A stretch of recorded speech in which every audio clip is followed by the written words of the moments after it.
Halo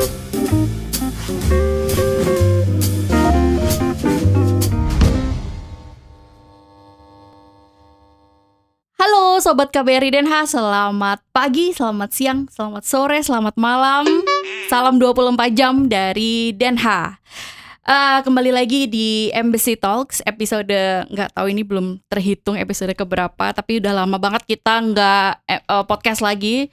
Jadi ini adalah episode spesial, paling spesial Embassy Talks. Kita bersama dengan Atase Imigrasi KBRI Den Haag, Bapak Uray Gufron. Halo Pak Uray. Halo Mbak Fitri, apa kabar? Sehat? Baik, alhamdulillah. Selamat sore buat Bapak Ibu yang menyaksikan podcast Embassy Talk. Embassy Talk ini. Baru nih Pak. Nih baru ya? logonya, Jadi Pak Baru kita baru ada pasang. neonnya nih. Biasanya cuman editan aja, tapi sekarang udah baru. Ini ada kita kemajuan lah ya. Iya, kita tempel di sini. Bagus. Pak Uray Keren, nih keren. yang ini nih. Bagus. Yang pertama nih, Spesial buat Pak Uray. Pak Uray silahkan diperkenalkan diri. Apakah Pak Uray udah lama di Belanda, udah lama Pak? Perkenalkan dulu, nama saya Uray Gufron Maryuda. Kebetulan saya dipercaya menjadi Atase Imigrasi pada KBRI Den Haag, dan saya sudah tinggal di Belanda, di Den Haag ini 1,5 tahun. Insya Allah kalau nggak ada halangan 3 tahun lah ya di sini ya. Berarti sampai 2027 pertengahan insya Allah, kalau nggak ada hal-hal yang lain. Ya, kalau nggak diperpanjang ya Pak ya. Kalau diperpanjang bisa sampai ya, Amin, kita amin, seneng amin. Pak di Den Haag, seneng. Enak ya? Enak, iya. Adem ya? Dingin ya? Dingin, enak lah. Dan banyak masakan Indonesianya Masakan ya. Indonesianya banyak, orang Indonesianya banyak, terus bisa melayani saudara-saudara yang ada di Belanda, itu merupakan kebanggaan saya. Yes. Pak Uray, hari ini kita khusus membahas tentang bumi gonjang-ganjing nih Pak. Ya. Peraturan yang dikeluarkan baru-baru ini oleh Dijen Imigrasi. Ya. Kementerian Imigrasi sekarang ya Pak ya. Imigrasi dan Pemasyarakatan. Kementerian Imigrasi. Direktorat Jenderal Imigrasi. Yakni Global Citizenship of Indonesia. Nah, banyak pertanyaan nih Pak tentang Global Citizenship of Indonesia. Seperti apa sih sebenarnya GCI ini? Keren banget. Dari namanya aja udah terdengar keren ya. Dan rame ya. Banyak jadi diperbincangkan. Pada saat soft opening, soft launching itu banyak orang pada ini apa nih gitu loh. Ini apakah 2 warga negara? Wah, isunya begitu. Jadi boleh saya sedikit menjelaskan Mbak Fitri bahwa GCI ini adalah Global Citizenship of Indonesia, merupakan terobosan inovasi yang dibuat oleh Direktorat Jenderal Imigrasi, Kementerian Imigrasi dan Pemasyarakatan, yang baik menurut saya dan sangat luar biasa. Ini menjawab isu di kewarganegaraan dan memberi solusi lah kepada saudara-saudara kita, khususnya diaspora kita yang ada di luar Indonesia tentunya. Ini merupakan inovasi yang baik, apalagi di Belanda ini kalau saya lihat diasporanya paling besar di Eropa. Kita punya lebih dari 2 juta ya diasporanya, dan ini pasti yang dinanti-nanti dan sangat didamba-dambakan diaspora kita, apalagi yang mereka rindu akan tinggal tanah air. Ini merupakan izin tinggal, jadi tanpa harus melepaskan warga negara atau menambah warga negara. Ini tetap diaspora kita tetap menjadi warga negara yang memang sudah dipilih sama mereka, tapi mereka kita berikan fasilitas untuk tinggal di Indonesia. Ya. Sampai kapan? Unlimited. Terserah ya, sampai kapan unlimited. Kenapa dibikin unlimited? Agar bisa menjawab semua, memberikan kepastian hukum lah gitu kepada mereka untuk tinggal di Indonesia tanpa harus perpanjangan visa, perpanjangan izin tinggal, harus perpanjangan izin masuk kembali dan lain-lain. Jadi cukup 1 kali buat apply Mm-mm. itu bisa tinggal sampai unlimited. Sampai terserah kapan mereka Sampai mau kapan. tinggal di Indonesia Ya, ya. betul. Berarti pemerintah Indonesia sendiri belum mengakomodir untuk dui kewarganegaraan. Cuman dari Dijen Imigrasi dan dari Kementerian Imigrasi mengeluarkan adanya GCI ini untuk menjawab tantangan itu ya. Betul. Dan diaspora ini bisa tinggal sampai kapanpun. Sampai kapanpun. Di Indonesia. Sampai kapanpun. Oke. Jadi dia bisa tinggal di Indonesia lama. Dia tinggal di Indonesia bisa apa aja Pak? Bisa bekerja atau bisa membuka usaha, atau dia bisa apa keuntungan yang diberikan oleh GCI ini? Ya, jadi keuntungan yang pertama adalah tentu inovasi imigrasi ini adalah karena imigrasi salah satunya adalah memberikan fasilitas izin tinggal. Jadi tentunya manfaat pertama adalah izin tinggalnya. Ya, izin tinggalnya unlimited tanpa harus perpanjangan dan tidak perlu keluar masuk, tidak perlu kan ada yang keluar dulu masuk lagi enggak. Jadi mau tinggal berapa tahun pun bisa. Itu pertama. Untuk bekerja bisa dalam rangka usaha ataupun dalam rangka menghidupi keluarga. Namun untuk pekerjaan-pekerjaan yang mungkin skill dan mungkin pekerjaan-pekerjaan yang kayak perusahaan, tentunya nanti kita harapkan berikutnya ini ada dukungan-dukungan dari kementerian lain, seperti Kementerian Ketenagakerjaan.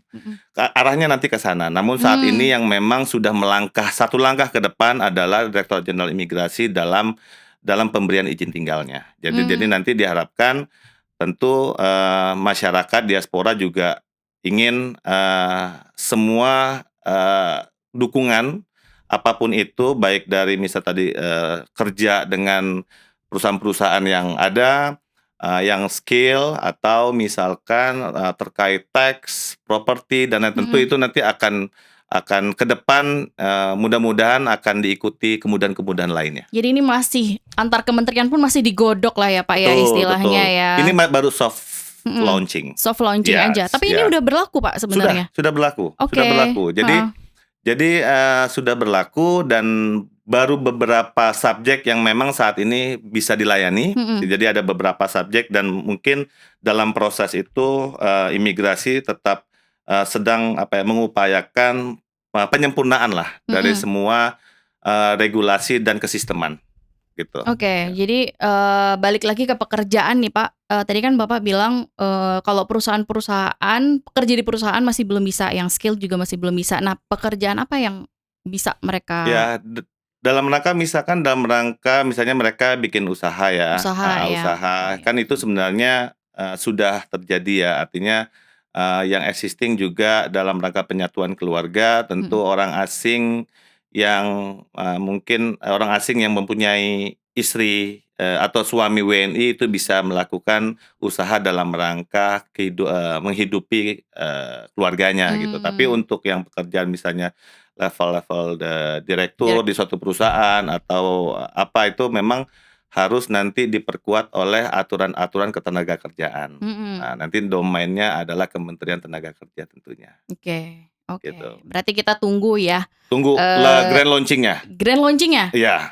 Kapan Pak? Kapan? Kira-kira? Nah, mudah-mudahan grand launchingnya ini kalau tidak ada hambatan, kalau tidak ada kendala-kendala, insya Allah 26 Januari 2026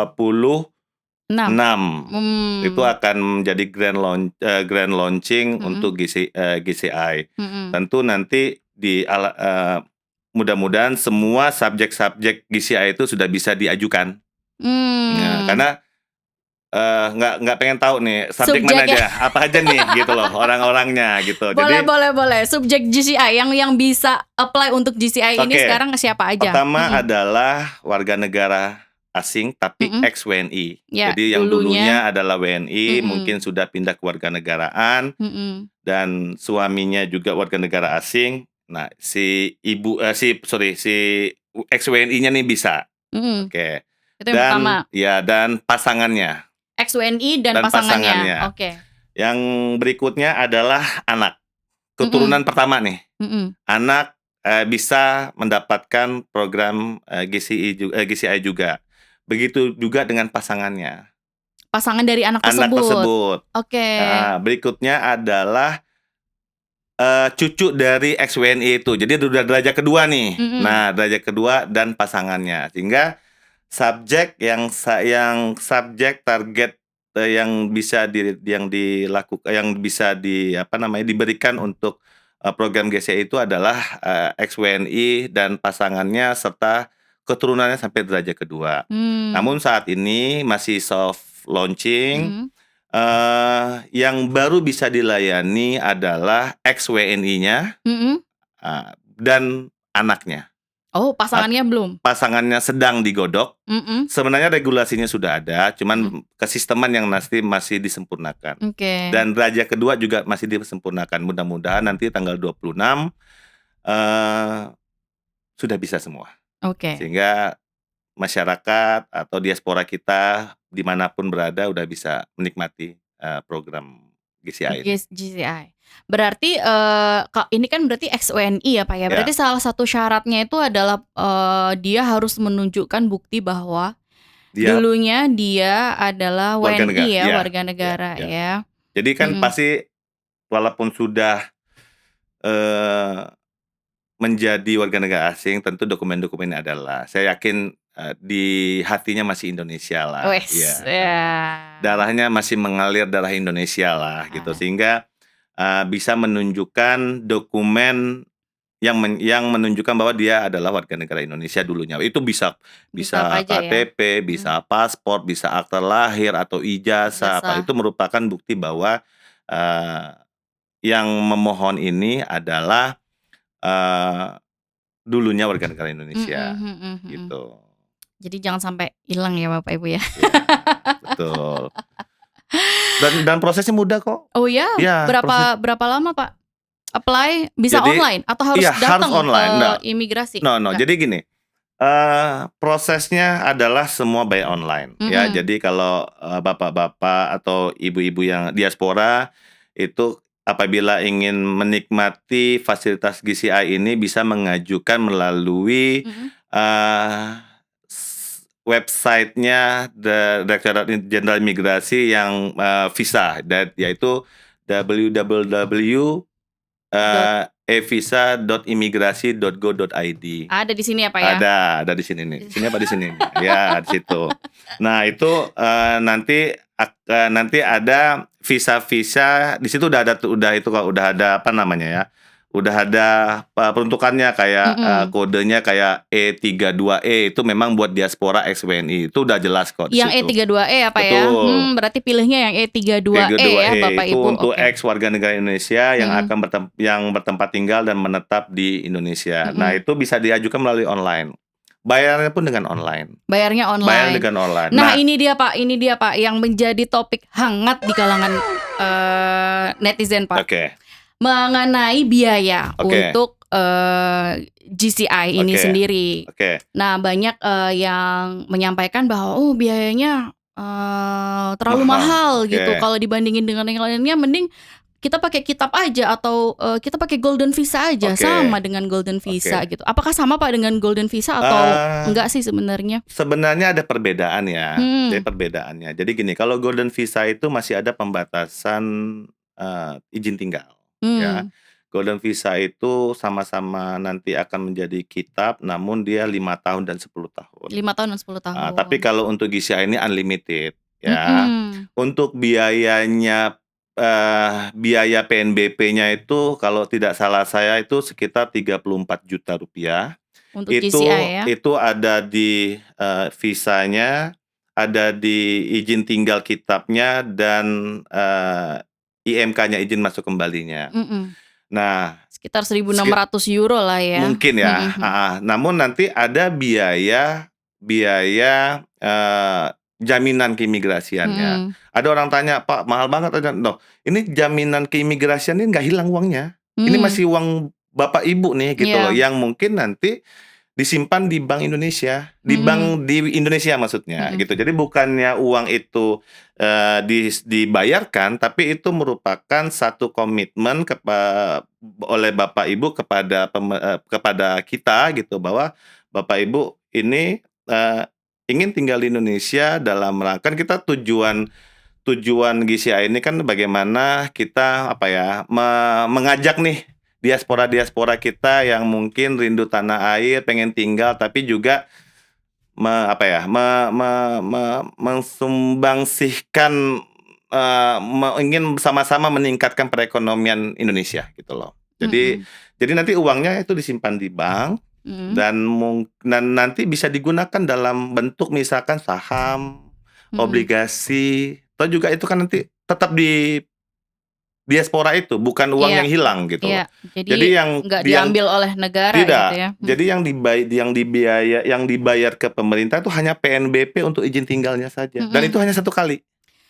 Nah, misalnya nih Pak, kita apply untuk GCI, lalu 90 hari sebelum 90 hari kemudian kita sudah kasih bukti ke imigrasi bahwa kita sudah kasih dana sebesar berapa tadi? Untuk jaminan keimigrasian perlu Bapak Ibu ketahui, saya informasikan bahwa untuk jaminan keimigrasiannya adalah pertama untuk ex warga negara Indonesia, derajat Mm-mm. pertamanya ya. Mm-mm. Sorry, yang Yang subjek ex-WNI awalnya ya, ya. itu adalah $5.000. $5.000. Kecil Oke. lah, $5.000 ya. Terus anaknya adalah $10.000. Oke. Untuk derajat keduanya, mungkin cucunya ya, apabila ingin mendapatkan GCI ini, uang jaminannya adalah $25.000. Dan Oke. itu ya saya rasa tidak begitu, masih oke, dan itu yang kita bisa pastikan bahwa itu uangnya nggak hilang, itu uang yang Ibu tabungkan. Iya. Nah, ini termasuk pasangannya juga Pak. Jadi ex-WNI dan pasangannya 5.000. Sepertinya 1, karena itu udah fasilitas nanti itunya dapat. Oke Iya, gitu. Jadi nanti dapat dalam satu paket ya. satu paket. Iya, Jadi kemungkinan suami itu, istri iya. 5.000 Iya. aja nih. Nanti kita lihat selanjutnya pada saat Iya. grand Grand launching ya. Grand launching. Pasti ada informasi baru, informasi tambahan terkait hal itu pasti ada. Ya. Dan kalau kita sudah memasukkan sejumlah uang jaminan tadi di rekening bank di Indonesia, Pak, nanti apakah ada kewajiban bagi pemegang GCI untuk lapor ke imigrasi bahwa saya masih ada loh uang jaminan sebesar itu? Betul. Nanti memang tidak ada kewajiban untuk perpanjangan, tapi sepengetahuan saya memang nanti ada 5 tahun sekali itu hanya untuk pengambilan biometrik foto terbaru dan mengupdate. Nah, mungkin nanti dalam pengawasan nanti ke depannya akan dilakukan pengecekan selain administrasi tadi tersebut. Jadi kita bisa lihat bagaimana perputaran, maksudnya apakah masih komit dengan apa yang sudah disampaikan di awal tadi. Oke, to sum up ya Pak ya, untuk memberikan gambaran kepada Sobat KBRI. Betul. Berarti untuk biaya pembuatan visa dan izin tinggal GCI itu sebesar sekitar 34 juta ya. Sekitar 1.600 euro kalau dieurokan. Plus harus ada jaminannya nih.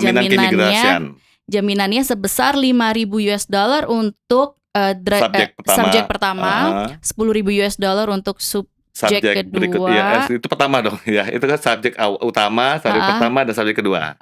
Oke. Jadi 5.000, 10.000 dan $25.000. Yes. Gitu. Dan kalau dibandingin dengan Golden Visa?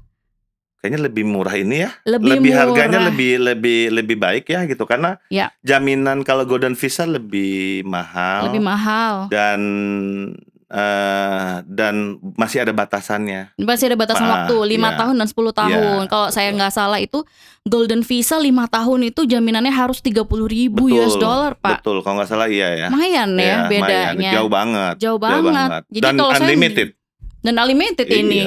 Iya. Benar. Nah, kalau kita sudah dapat nih Pak GCI, kita bisa tinggal kapan aja di Indonesia. Jadi gini, prosesnya adalah online tadi saya sampaikan. Saya ulang lagi bahwa prosesnya adalah online. Jadi saat Bapak Ibu diaspora kita mengajukan melalui online dengan dokumen-dokumen yang di-submit, di saat itu melakukan pembayaran PNBP tadi. Nah, setelah melakukan pembayaran, petugas imigrasi di Jakarta akan memverifikasi. Bedanya dengan yang lain, nah ini juga perbedaan nih. Perbedaannya adalah prosesnya adalah kami punya tim. Di Jakarta itu punya tim verifikasi, tim tim keputusan ya. Artinya di situ ada bukan hanya imigrasi, di situ ada dari Kementerian Luar Negeri, ada kepolisian, ada BIN dan lain-lain. Jadi tim itu yang nanti tim itu yang nanti akan memverifikasi nih. Benar nggak Bapak Ibu ini adalah subjek GCI gitu loh. Dilihat latar belakangnya dan lain-lain. Apabila disetujui, dalam waktu 3 hari setelah wawancara dan verifikasi oleh tim itu, dia akan keluar melalui email. Nah, setelah mendapatkan email, ya, ini kemudahannya lagi nih. Setelah mendapatkan email, tinggal datang aja misalnya ke Indonesia. Contohnya melalui Soekarno-Hatta. Nah, di sana itu sudah otomatis sudah mendapatkan izin tinggalnya di sana. Jadi udah dapat ITAP-nya, udah dapat entry permit-nya, dan udah dapat semuanya. Jadi keluar bandara itu udah ada izin tinggal. Gitu. Nah, kalaupun misalkan nih just in case ternyata ada masalah kesisteman atau apa, ini just in case. Nanti tinggal lapor ke kantor imigrasi di mana Bapak Ibu tinggal, habis itu akan diberikan. Tanpa harus membayar apa-apa lagi.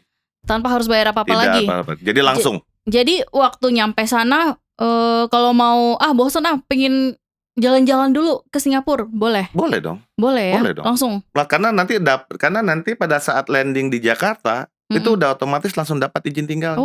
Langsung unlimited. Langsung unlimited. Jadi bisa keluar masuk kapan aja terserah. Anytime. Enak ya. Tapi itu nggak boleh lebih dari 1 tahun ya. Keluar ininya ya. Keluar Indonesia nggak boleh 1 tahun. Ini catatan bahwa GCI ini diharapkan diaspora itu bisa tinggal di Indonesia lebih lama. Tapi kalau cuman ya data number itu masih oke keluar. Tidak dalam 1 tahun berturut-turut melebihi 1 tahun. Kayaknya itu udah di aturan beberapa negara sama. Dan itu menjadi catatan apabila lebih itu mungkin akan menjadi bahan pertimbangan. GCI-nya bisa dicabut. Itu saya juga baru tahu tuh. Terima kasih Pak Uray informasinya. Jadi boleh keluar Indonesia tapi tidak diakumulasikan, tidak boleh lebih dari 1 tahun dalam berturut-turut. Dalam satu waktu ya. Dalam satu waktu. Waktu. Mantap banget berarti Pak ya. GCI ya kalau dibandingin dengan yang lain. Jadi kalau udah ada GCI nggak perlu ada kitab gitu dong Pak ya? Ya itu tadi kitab. GCI itu bentuk izin tinggalnya adalah izin tinggal tetap. Nah, dan ini ditambah lagi dia unlimited, dia tidak ada batas. Artinya dia udah tidak perlu lagi perpanjangan, tidak perlu lagi membayar apapun terkait dokumen administrasinya. Kecuali mungkin nanti ada kewajiban pelaporan. Misalkan hanya melapor per 5 tahun sekali, itu kan tentu untuk salah satu bukti pengawasan keimigrasian juga, baik dokumen maupun orang. Jadi nanti akan diambil foto terbaru, sidik terbaru, dan sambil pengawasan administrasi. Gitu. Hanya dalam rangka pelaporan saja. Berarti kalau ada pertanyaan dari masyarakat, sudah tidak perlu lagi kitas dan kitab lagi dong, hanya menggunakan GCI saja. Itu berarti GCI itu ya udah termasuk kitab gitu kitab, ya. Bukan kitas ya, kitab. Bukan kitas ya, kitab. Tapi kitabnya subjeknya adalah GCI. Kitab program GCI. Kitab program GCI. Gitu. Terjawab ya teman-teman. Dan kalau mau apply tadi di sini evisa.imigrasi.go.id, kita pilih yang bagian E32E kalau nggak salah, itu adalah diaspora orang asing ex warga negara Indonesia. Untuk permanently stay in Indonesia. Terus ada juga E32F. Itu untuk keturunan. Iya, dan ada E32G juga Pak, Ya, untuk yang second degree. betul, Ya, oh. betul.